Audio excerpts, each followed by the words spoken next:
Thing is, until you can erase 3 Februaries, shut up. Bang! Quality over quantity. LeBron has beaten some of the best competition in NBA history. He's the GOAT emoji. I will not cuss. I will not cuss. I will not swear. I will not swear. Where sports is the base, life and fun are the results. This is the Brian Snow Show.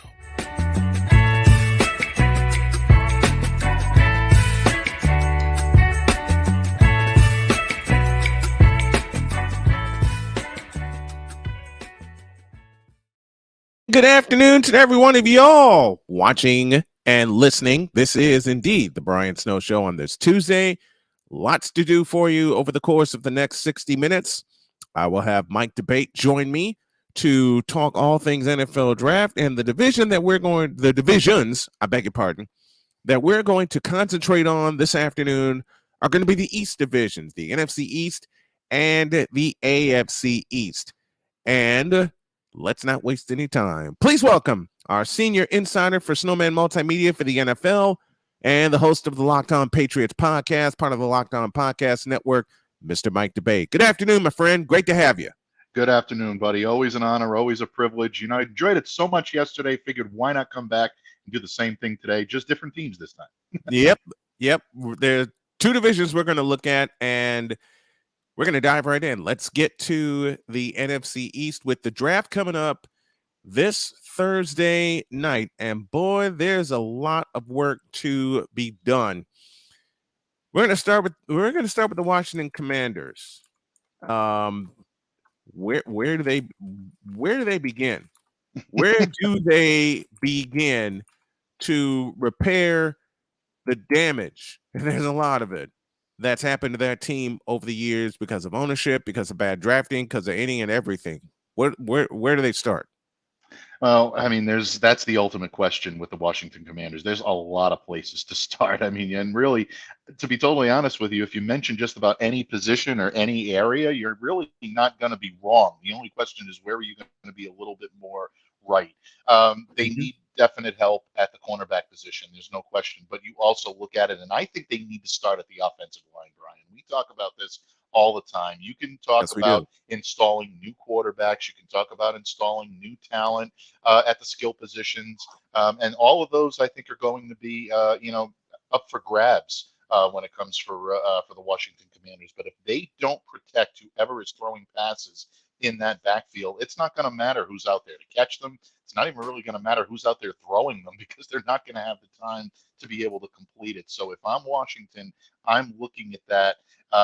The center position is really, I think, where they need to be focused. But I think you're hard pressed to say that they're going to spend early round draft capital on a center. There's a pretty deep centers class, but I don't know if any of them are necessarily worth the price of going early in the draft. So what do you do at that point? Well, you probably go offensive tackle, and this is where the draft is very deep. I mean, you can talk Peter Skoronski, you can talk Paris Johnson Jr., you can talk about Broderick Jones.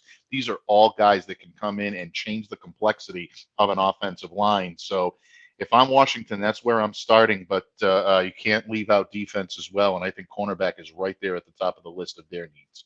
Yeah, the defense really, really has to repair some holes. And you're talking about the secondary, talking about cornerback.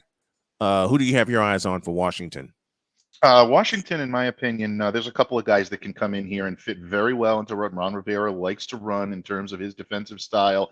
I like Joey Porter Jr. for them. I think that his type of physical style with the type of finesse that he can use would be a good complement here. A guy that's kind of rising up the ranks in a lot of mock drafts that I've seen lately is Maryland's Deonte Banks. This is a kid that definitely has an aggressive style. He plays with a lot of feeling. He plays with a lot of energy. There are some issues about him being able to stick with some of the faster receivers that you're going to see in this league. That would be a concern of mine. But in the NFC East, I think he has good matchups with a lot of the type of offensive weapons that he'll see. So those are the two guys that I'm looking at for right now. But I mean, obviously, the two gems of this draft when it comes to cornerbacks, Christian Gonzalez out of Oregon, and then, of course, Devin Witherspoon as well. Either one of those guys, I don't think there's a team in the league that should pass them up if they're sitting there waiting for them when they're on the clock. Those two guys can really revolutionize the defense. But if you're thinking Washington fit, I like those two guys. I like Porter as your option one, and I don't think Banks is too bad of a consolation prize either. To the New York Giants we go in the Meadowlands, coming off of a playoff appearance and a playoff victory against the Minnesota Vikings. How do they get better? What's their main position of need, and who fills it? Well, a lot of people will tell you it's either wide receiver or it's cornerback, but again, I'm going offensive line. You can tell there's a theme here in my thought process about building teams from the inside out. And I think right now, I think the Giants losing John Feliciano and Nick Gates in free agency don't have a lot of strong options right now to replace what they did on that level. So if you can add someone that's going to be able to come in and be able to spell these guys at the guard position, that's where I'm looking if I'm the New York Giants. But a lot of people have them looking at wide receivers. I know Zay Flowers is someone who's mocked to them or mentioned in their vein an awful lot. He could be a possibility. Don't discount the edge position either. Arkansas's Drew Sanders, to me, can be someone that can come in either as an edge defender or an off-ball linebacker. He might be a really good fit in Wink Martindale's defense, which loves to create blitzes. I think he could be a good fit there as well. Getting back to the guard position, though, a guy that we talked about last week, Andrew Voorhees out of USC, big-time prospect. That would be more of a future. I know there's a situation with the ACL tear, and people are probably saying that he's done for the year. But if the Giants are looking for a guard of the future, he could be someone that they could take and then stash for a year. But obviously, they won't have to use early round draft capital for him. But those are the guys that I'm looking at right now for the New York Giants. I think they start with guard, but wouldn't surprise me to see them dip their toe into the wide receiver or cornerback pool either. To the Dallas Cowboys, coming off of a playoff appearance and down to the last week where they competed for the NFC East, that of course belonged to the eventual NFC champion in Philadelphia Eagles.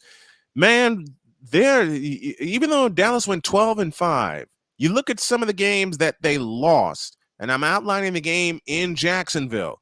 That game should have been a walk-away victory. A lot of this has to do with nerve, and a lot of this has to do with not being able to finish games. Where do they begin to fill the holes to get back to prominence?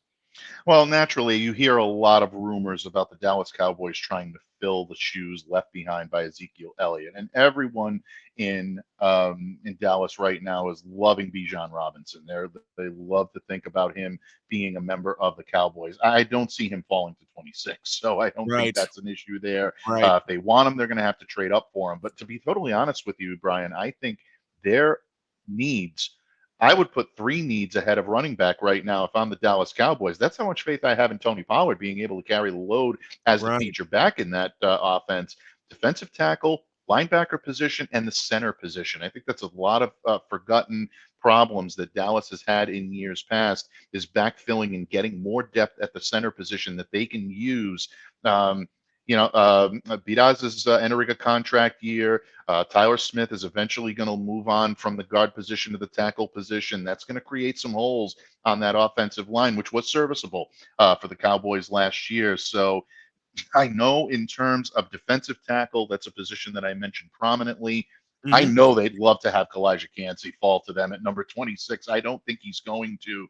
Right. I had originally thought there was a shot, but then when you started to see the light being shown on him by a lot of draft analysts, he's skyrocketing up the board. He won't be there at 26. So No, Brian Brise might be an option for them as well if they're going to go in this direction. Out of Clemson, he has a size advantage over Cansey, but I think he's a little bit more of a project at the position. I think Cansey is a little bit more NFL ready. When you look at the center position, if the Cowboys are serious about really upgrading this team, give a solid look to guys like Joe Tippmann or John Michael Schmitz. These guys have the ability to come in and change the complexity of an offense, even though it might not be the sexy pick, which we know Jerry Jones loves to make on these days. yes. If I'm Dallas, I'm taking it a little bit more conservative, and I think it's better suited for what they need. Now to the NFC champion Philadelphia Eagles. They lost Javon Hargrave in free agency to San Francisco. Do they go defense in this draft, or what is their position of need? Yeah, I think if they're going to go, they're going to go defense, and I think their needs are defensive more than anything else. And that's saying something considering the defense that the Philadelphia Eagles put on the field last year. But Absolutely. they can use some help. Yeah, they can use some help at safety. I think they can use some help in the linebacker position. I love Iowa's Jack Campbell for them. As a matter of fact, I have my eye on him as a potential Patriots target if he should slip a little bit. Talk about someone that can come in and maximize Nakobe Dean and what I think he's going to do in year 2 for the Eagles. Tremendous fit right there. And Dean is someone that I absolutely salivated towards getting him in Foxborough last year. Right. But ultimately, that didn't happen.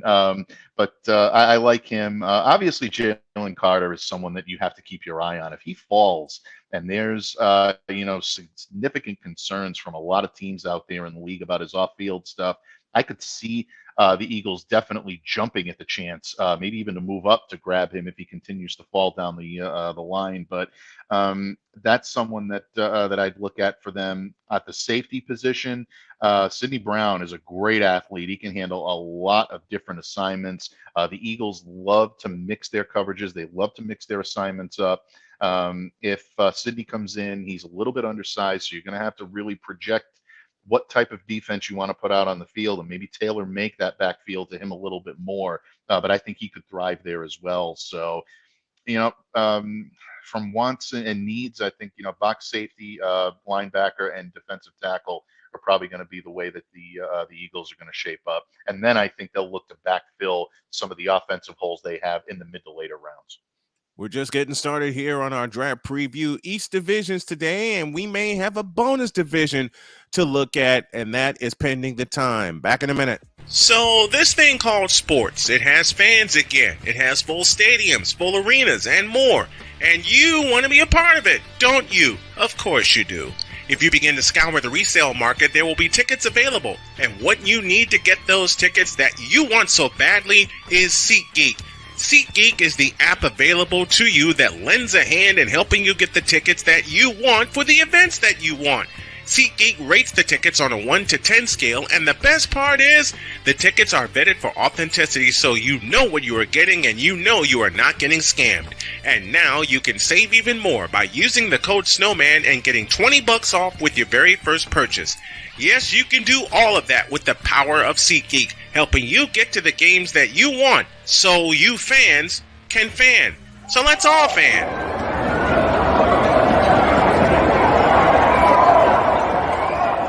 Where sports is the base, life and fun are the results. This is the Brian Snow Show.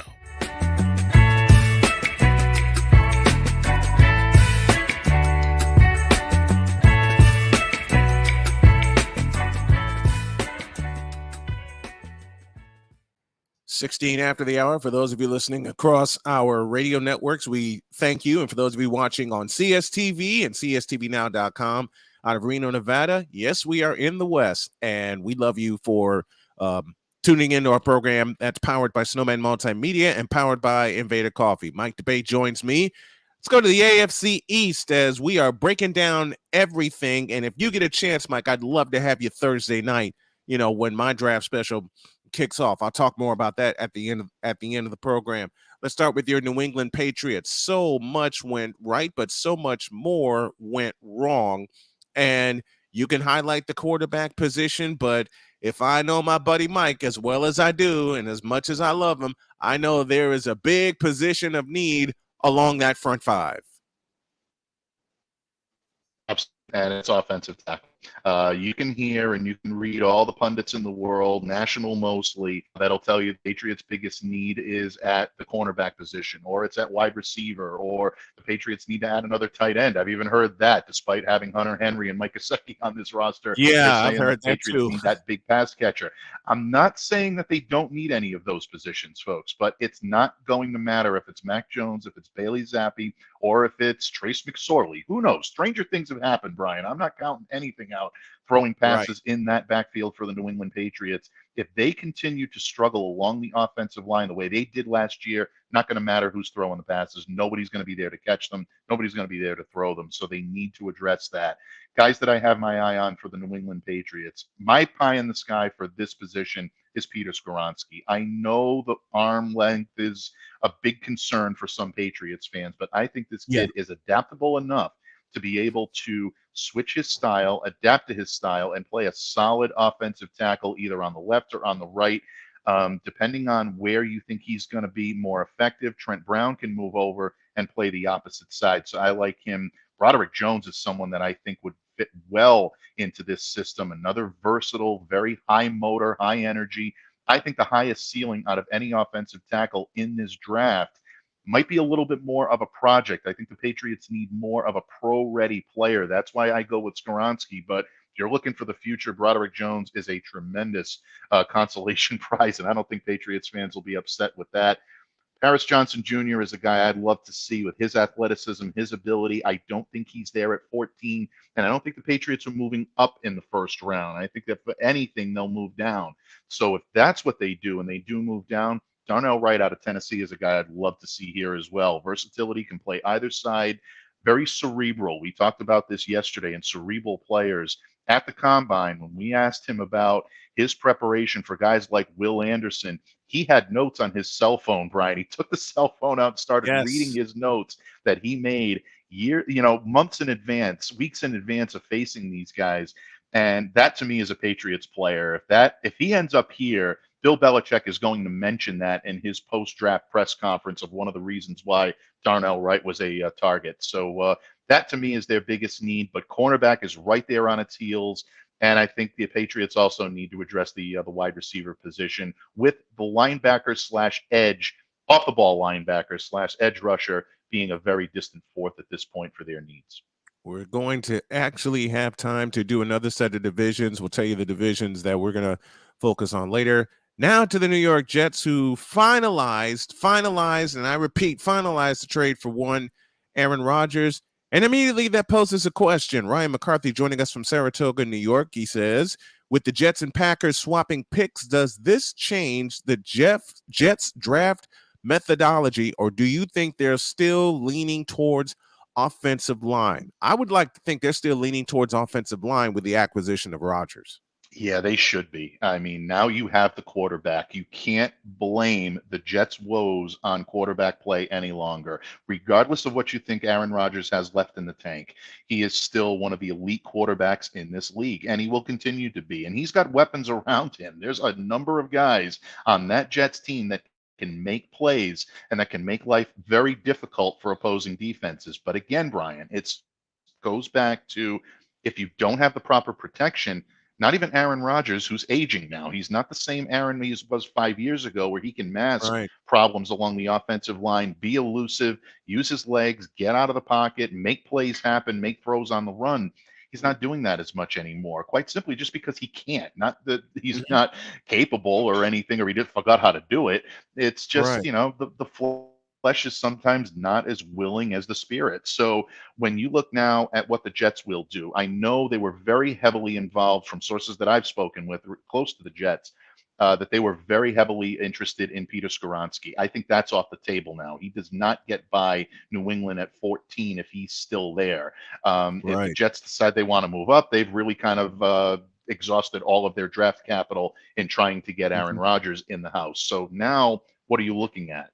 Well, this one would hurt me an awful lot, but guys I just talked about, like a Darnell Wright, would be a great fit there because you could plug him in on either side. Really look Mhm. at what Aaron does well now, what he's going to be able to do in this offense, and then make the determination as to which side he might look better on. I know Jets fans, I heard a lot of them, kind of boasting last night that still got Mekhi Becton. We're going to go for another weapon.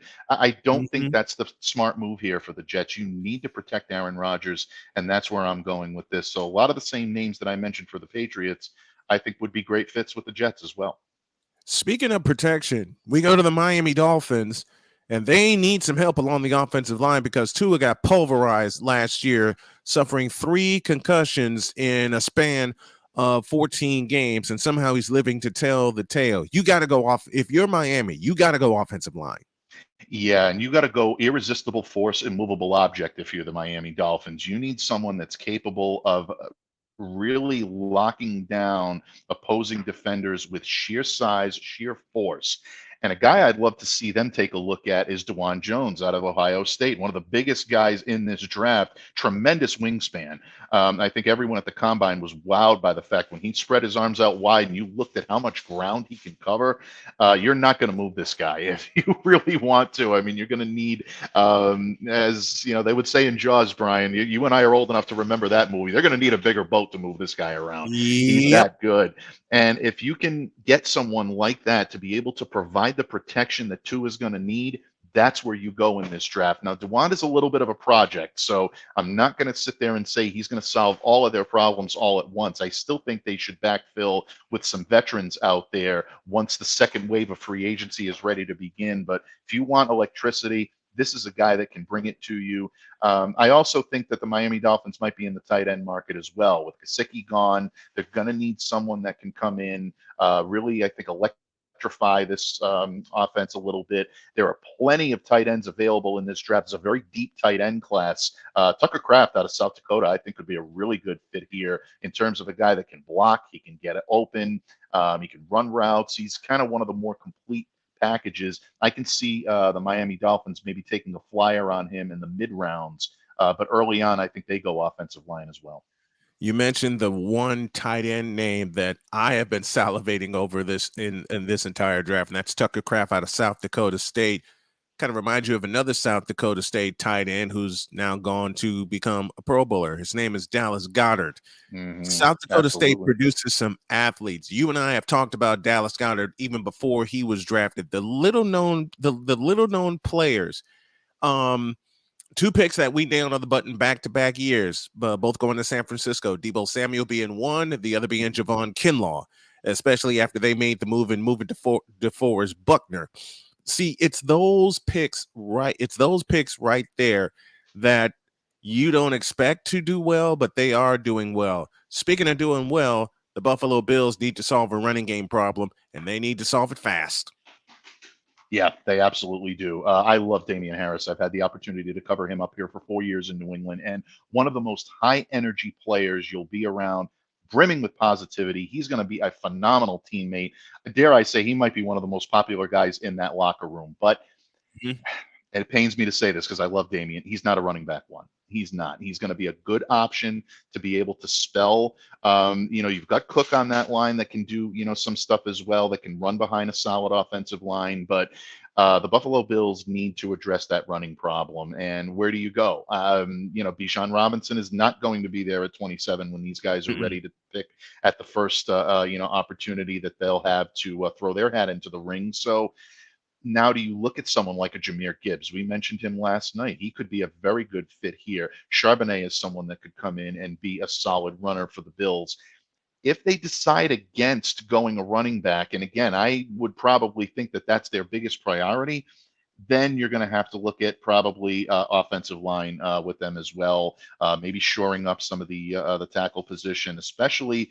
There were struggles in that department on the right side last year. Roger Saffold, Spencer Brown, just didn't seem to be able to get it done consistently enough. So at 27 overall, do you take a flyer on Darnell Wright of Tennessee? Can you tell I've done my homework on him? I keep mentioning him, but he is, a solid, prospect. And then, of course, defense as well. You want to try to spell a little bit of what Tremaine Edmonds leaves behind.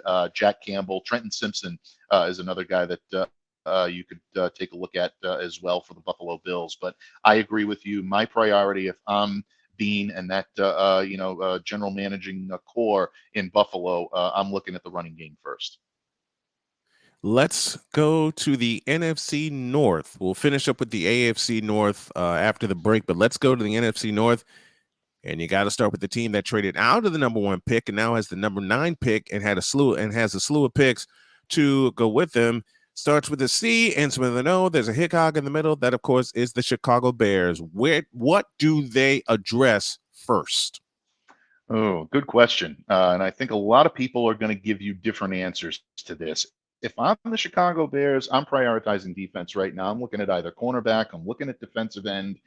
Those two are the positions that I do with a very cognizant knowledge that they need offensive line help as well. So if you go any of those directions early on, I think Chicago is solid there. I know there are some rumors that they may be interested in looking at the quarterback position or whatnot. I don't think so. I don't think they would have traded out of the first slot if that's where they were going to go. So where do you go if you're the Chicago Bears? Well, if you like offensive tackles, Paris Johnson would be great in Chicago, and I think he would be the really good type of offensive lineman that could block well and provide the protection that Justin Fields is going to need to be able to lead this team on the field. If you go corner, obviously, I mean, they're early enough, in the draft where these guys can look at a Witherspoon. They can look at a Christian Gonzalez potentially. These are three. Maybe Joey Porter Jr. goes to Chicago as well. Those are options that they have available. So it's really going to be determined by what Matt Eberflus is going to prioritize here. Is he going to look to get protection for Justin Fields, or is he going to look to really shore up that defense and make that the strongest area on this team?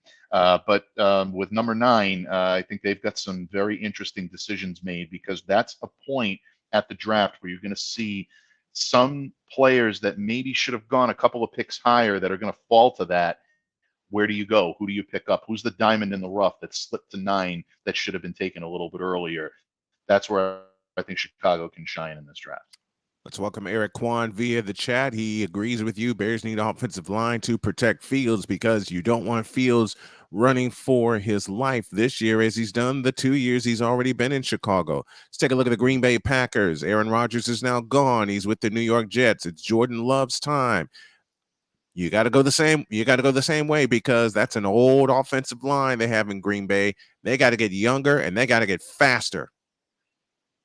Absolutely, they do. They need to get younger. They need to get faster. They need more athleticism and maybe even a little bit more aggression thrown into that. And again, Brian, I think this is where temperance kind of goes beyond what the initial excitement does of a trade such as this, where Green Bay Packers fans are now looking at it and saying, Jordan Love is the guy. We got to get behind our new guy. This is it.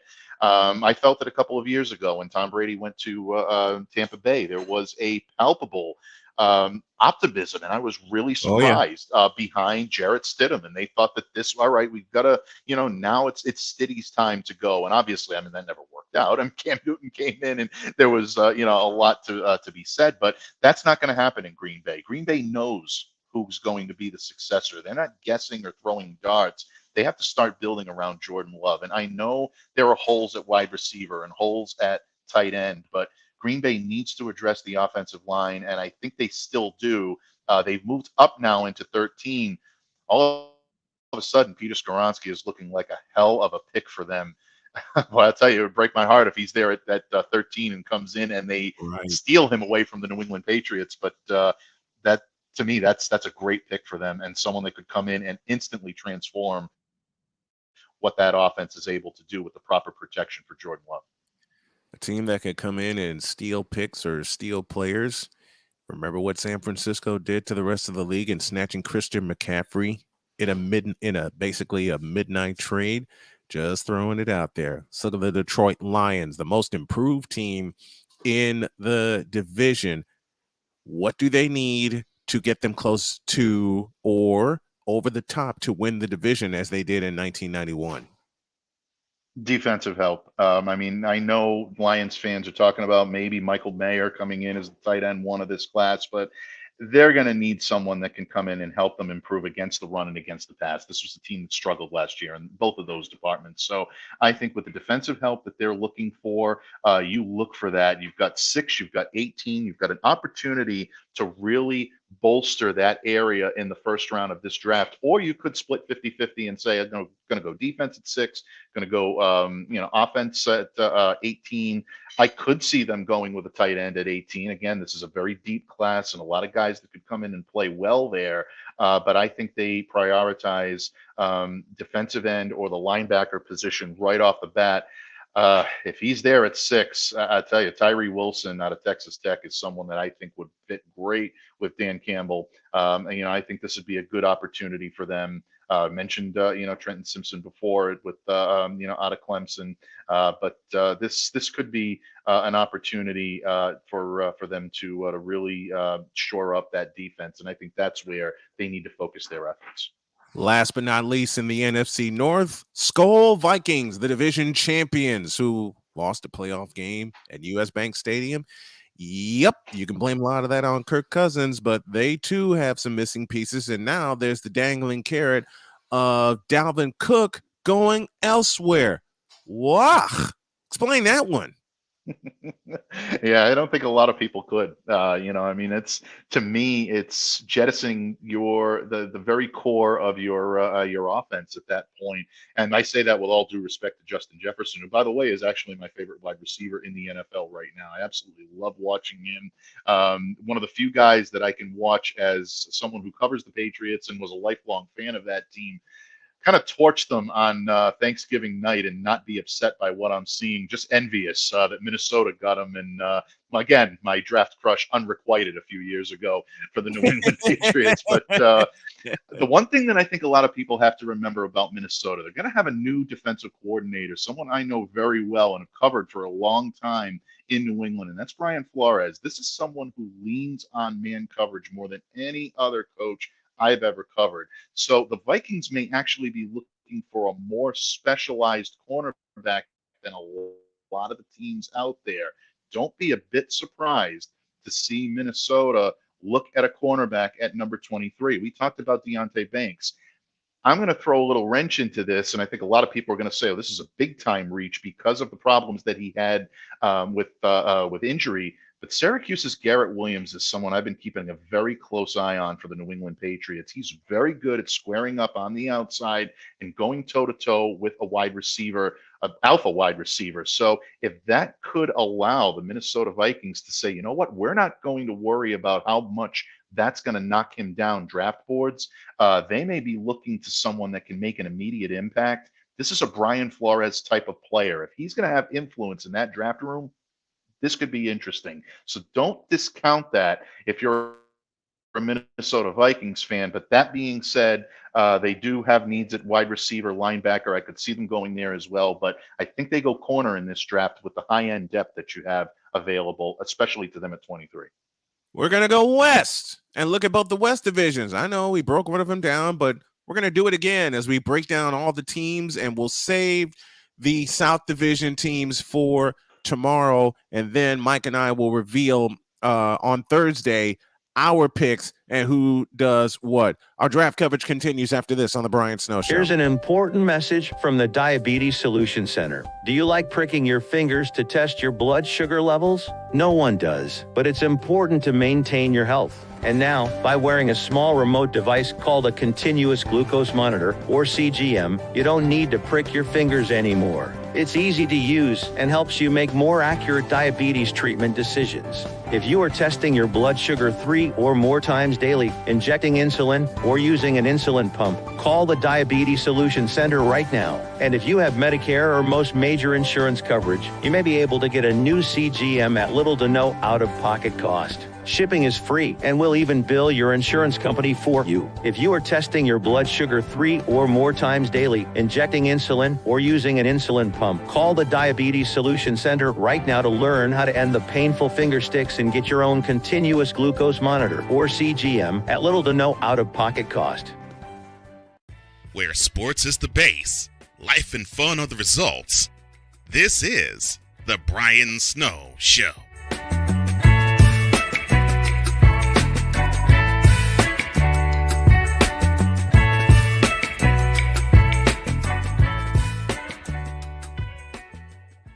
Our draft coverage continues. Mike Debate joins me. Want to introduce a new segment starting tomorrow called Brian's Bet Slips. During both Snowman in the Morning and the Brian Snow Show, I'll reveal a free pick. You want to have some more picks? You're going to have to join us on Patreon. Go to patreon.com/SDM Sports Radio Network to get some free picks and to get some great behind-the-scenes footage of what we do at Snowman Multimedia. Mike Debate joins me this afternoon as we talk all things NFL draft.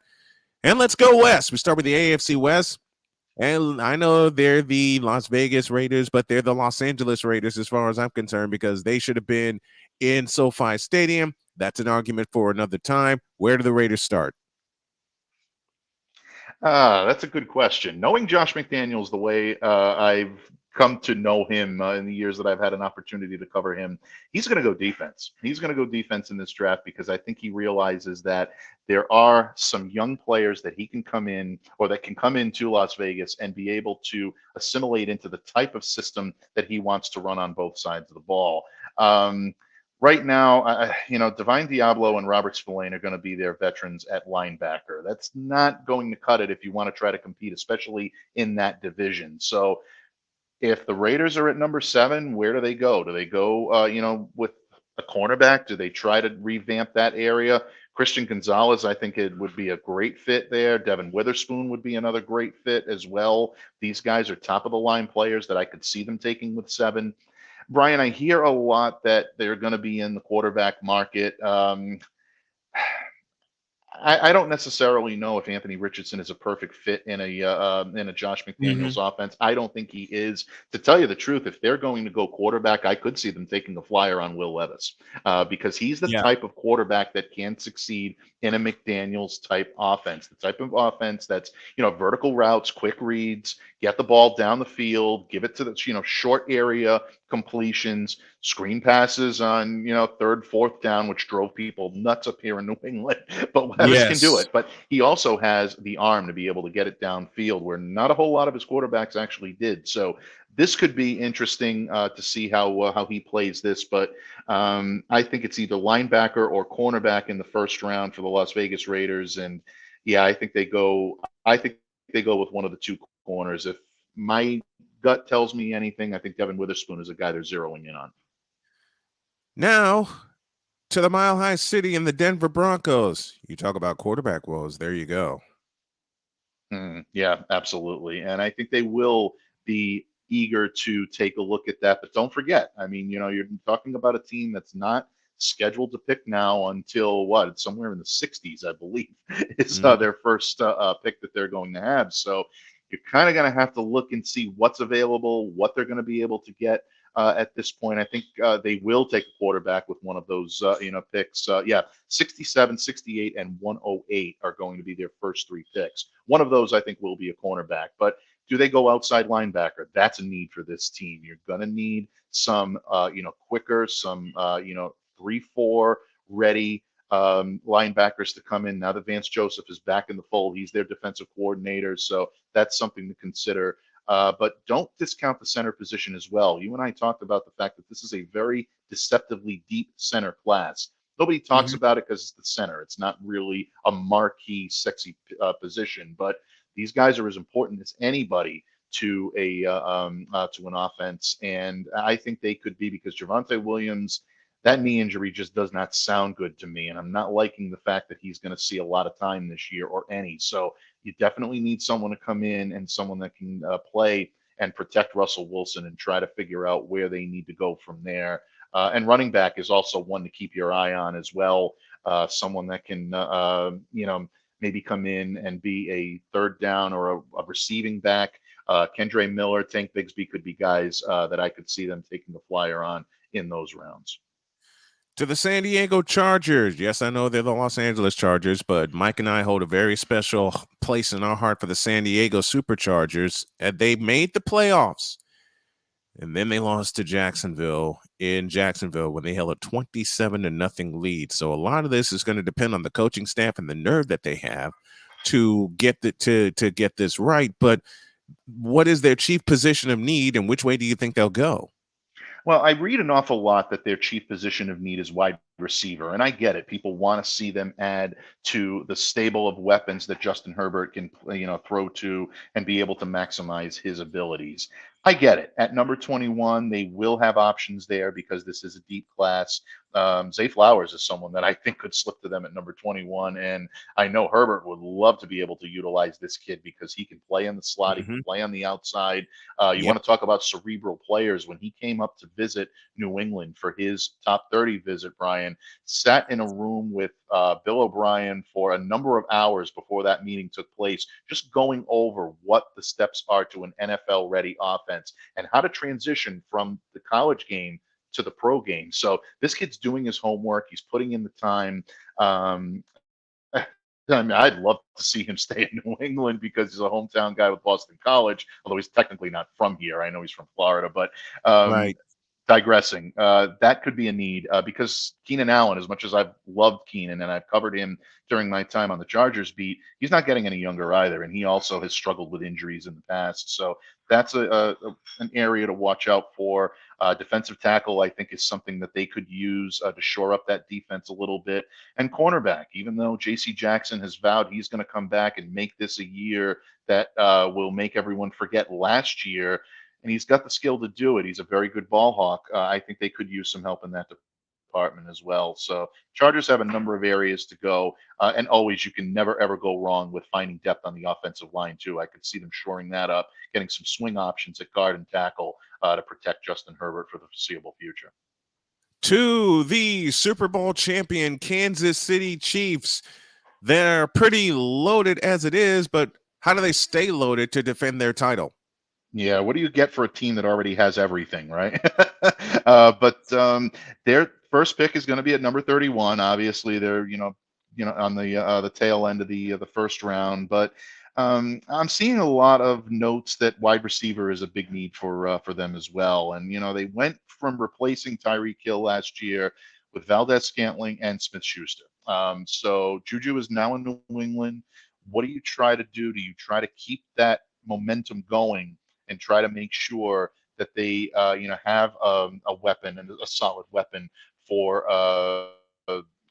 Patrick Mahomes? Yeah, I mean, there's no argument that really is that great to argue completely against it. But again, if I'm the Kansas City Chiefs, I mean, you're looking at someone that right now that vacated that offensive line that leaves a big void in Orlando Brown. And I know they signed Juwan Taylor, but to be totally honest with you, Brian, I don't think that's enough. I think offensive line should be a concern for the Chiefs. I think it should be something they're targeting. And again, this is a deep enough class where they do have the ability to get someone at that position that can be an immediate impact player here at this level. So keep an eye out for those. I think offensive tackle is, I would argue, their biggest need. But you could go 1 and 1A with wide receiver, and I think they could use some help on the edge as well on defense to try to be able to get after the quarterback a little bit more. But you're dealing from a position of strength if you're Andy Reid and the Chiefs right now. So just anything on top is gravy. Been in that position before. I know what that's like. Same here. 90 seconds, and we'll be back to wrap it up with the NFC West. I know we did it yesterday, but we're going to give a little more detail team by team, and then we'll tell you what's on tap for the remainder of draft week back in 90. So this thing called sports, it has fans again. It has full stadiums, full arenas, and more. And you want to be a part of it, don't you? Of course you do. If you begin to scour the resale market, there will be tickets available. And what you need to get those tickets that you want so badly is SeatGeek. SeatGeek is the app available to you that lends a hand in helping you get the tickets that you want for the events that you want. SeatGeek rates the tickets on a 1 to 10 scale, and the best part is the tickets are vetted for authenticity, so you know what you are getting and you know you are not getting scammed. And now you can save even more by using the code SNOWMAN and getting $20 off with your very first purchase. Yes, you can do all of that with the power of SeatGeek, helping you get to the games that you want, so you fans can fan. So let's all fan.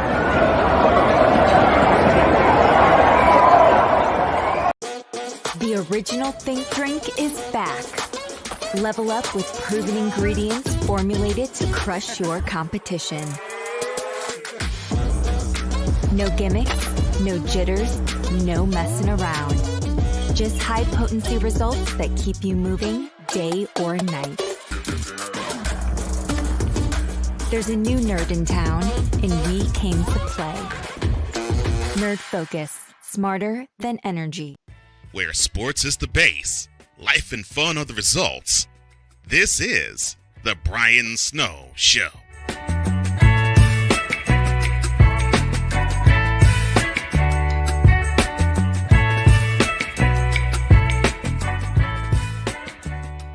Down the stretch we come on this edition of the Brian Snow Show. I want to thank y'all for joining us. Thursday night, I will have a draft special, and it will be aired live here on CSTV Now, as well as BS3 Television Network and all of our radio networks and podcast stations across the country. And man, we're having fun doing this. And Mike Debate is my guest for the 7th year. He joins us, breaking down all things draft. This is when our year usually starts, of us teaming up weekly to outline everything that's going on. We finished with the NFC West. It's a division that we did impromptu yesterday, but now we're going to dive even deeper. And we start at the bottom with the Los Angeles Rams. Boy, they need a lot of help everywhere.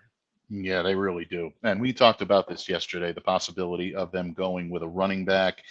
Their first pick is going to be in round 2, number 36. Obviously, first round picks are not abundantly available in Los Angeles for a lot of reasons. And that's a conversation for another day, my friend. But, where do you go if you're the Rams? Well, they could stand help at corner. Obviously, they lose Jalen Ramsey. A guy that I didn't mention yesterday that I think should get a little bit of a second look from them is Cam Smith out of South Carolina. I think he can come in there.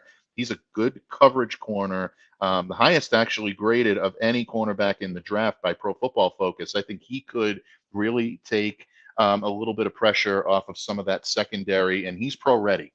South Carolina is a program that is very prideful on getting guys pro ready for that level. So I could see them maybe taking a flyer on him. They need help in the safety position. Their secondary is a mess. Guy I mentioned earlier, Sidney Brown, might look nice in a Rams uniform. And ultimately, I think they could use a little bit more help. If they don't go running back, then maybe get another pass catcher in for Matthew Stafford, and a guy that I don't think teams are looking at closely enough. Someone I absolutely love, and I actually mocked him to the New England Patriots in my most recent mock draft for Sports Illustrated, is Michael Wilson of Stanford, keeping him back home in California. I think he'd look great with the Rams, and this kid is someone that can, not only align on the outside, but he can play a big slot. He's a very, very good contested catch weapon, and I think that's a dynamic that the Rams could definitely use, especially with Allen Robinson gone now. So that's what I'm looking at for the Rams. If they do want to do something in the earlier rounds, that's what I'd be looking at for them. Quick thanks to Eric Kwan for joining us. Also, the David 3000 Network. I'll have David St. Dennis on Thursday on a special edition of Mike to Mike, The Underrated Darkness, joining us. Wise El Jefe, the Stuck in My Mind podcast, and Diggs BTW, all joining us for this draft edition, the draft week edition of the Brian Snow Show. We're having fun. We're flying through the teams. Let's go to the Arizona Cardinals. Holes to fill everywhere. But since you've locked Kyler Murray into what's going to be a long-term deal, I would figure, and I know you agree with me, you would figure they'd go along the offensive line for some help. Yeah, absolutely. And I mean, if you're going to go interior or you're going to go on the outside and try to build from the outside in at the tackle position, yeah, this is the opportunity to do it. I mean, obviously, Brian, we both agree, and I think from our conversation yesterday that the perfect scenario for the Arizona Cardinals is to trade down. I think they'd love to do it. I really think Yep. that they would find a lot more value and find it a lot more palatable to take an offensive lineman than have to do it in the third pick of the draft. Some of their fan base would probably not be too happy about it, although I love it. I think an offensive lineman should go or be considered to go number one every year because it's that important. But again, that's just me. But in that regard, I agree with you. I think they will try to do that. The name that keeps coming up, and I talked about it yesterday, Will Anderson out of Alabama. He's the top edge rusher in this class. You can't really argue with any team that's going to take him. I mean, he's going to upgrade your team. Best player available. He's there at 3. Yeah, he's probably it. But I think Arizona's needs go deeper than just the edge, and I think they start on the offensive line. If for any reason they do decide to invest in a more marquee position in round 1 at the number 3 position with Will Anderson, Joe Tippmann out of Wisconsin, I think could be a very good fit. This is a team in desperate need of a center, and Joe can come in and play the position well. John Michael Smith's in round 2. I know they're scheduled to pick at 34. I don't know if he's going to be there. I think he's a first rounder, and I think he goes first. But Tippmann, some people may consider him an even better option long term. So keep your eye on him as well. And then in the later rounds, once you start getting into round 3 and then the day 3 picks after that, then I can see Arizona starting to backfill some of their needs at the skill positions. Well. We go to Seattle, team that surprisingly made the playoffs. They have locked in their quarterback with Geno Smith, him agreeing to a new deal, but there's some pieces missing around him. And Geno's going to need a lot more help if they expect Seattle to crash into the playoffs instead of back their way in. Yeah, without any question. And I know a lot of people love, the fit of mocking a quarterback to Seattle with the number, with the early pick. We're seeing Anthony Richardson's name pop up all over the place. Some people have even said that Will Levis would be a good fit at this point.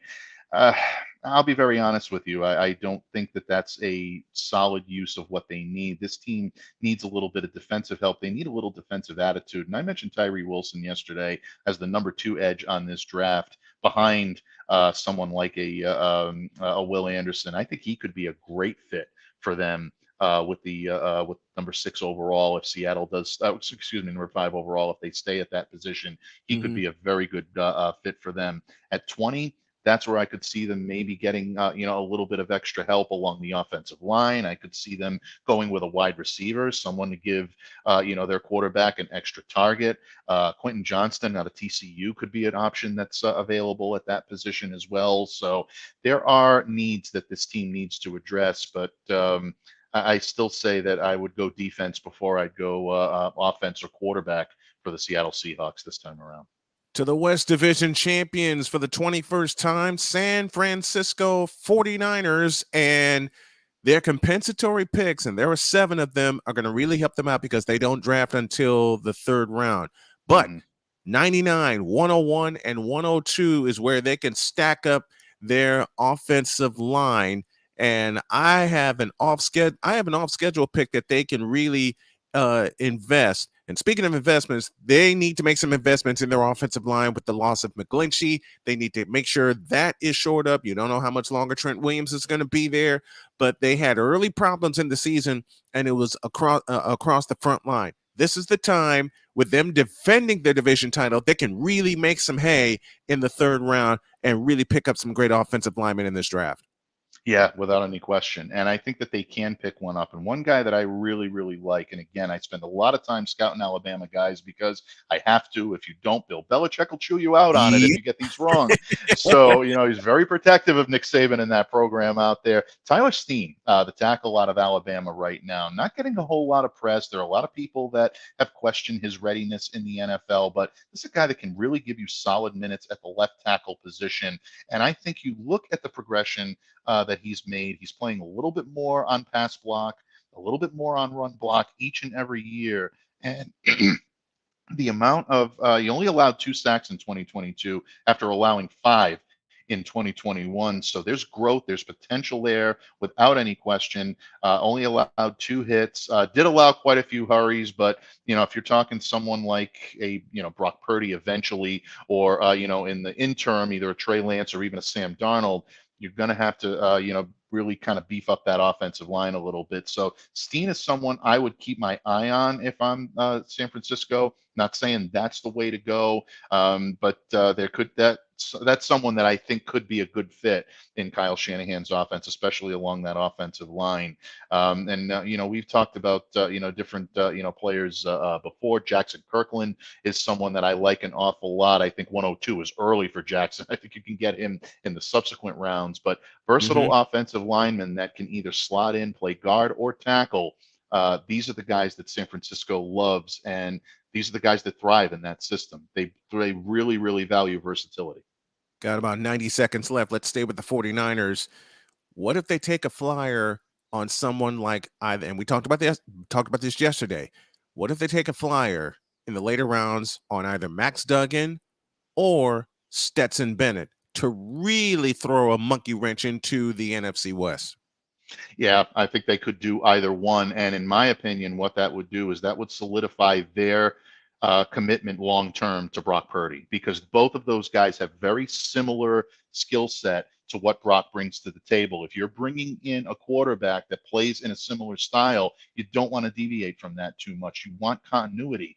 And what better way to get a rookie quarterback in, give him some reps, and then be able to turn the ball back over to your long-term starter than to do it that way. New England kind of did the trial run for that last year when they had Bailey Zappi come in, play very well in the interim, and then Mac Jones came back in. I'm not saying it worked out well for New England. Obviously, it didn't. But at the same time, you can see where New England's thought process is headed in that direction. San Francisco, that would tell me the same thing. Duggan is a little bit more mobile. Stetson is a little bit more cerebral. But at the same time, similar enough to Brock, where I think they would do very well for themselves by having those guys in the locker room and on the field. Who will your team pick on Thursday night? Join yours truly and a slew of guests as we will go through the first round of picks for the NFL draft, coming live from Kansas City, Missouri, the home of the Super Bowl champions. Mike D'Abate will help out as he will help out all week. We will review round one on Friday. Tomorrow, we will take a look at the AFC North and recap everything. And then Thursday, we'll reveal our mock drafts picks for each team in the first round. God bless you, Mike. I love you. Thanks for stopping by today. We'll do it again tomorrow. Oh, absolutely, buddy. God bless you as well. Thanks so much for having me on, and I always enjoy joining you, buddy. All right. Thank you, Mike. Appreciate it. Thank you, my friend. Mike D'Abate, our senior insider for Snowman Multimedia, in his 7th season with us. And I may have a little surprise coming for you later on today. If you don't follow Snowman Multimedia on TikTok, all you got to do is search Snowman Multimedia. I got a little present for you right there. And you can join us on Patreon, patreon.com/SDM Sports Radio Network. Let's get to 1,000 patrons and let's really make this thing pop. My time is up. Hope you all enjoyed it, and I enjoyed bringing it to you. God bless you, and we'll see you tomorrow. Where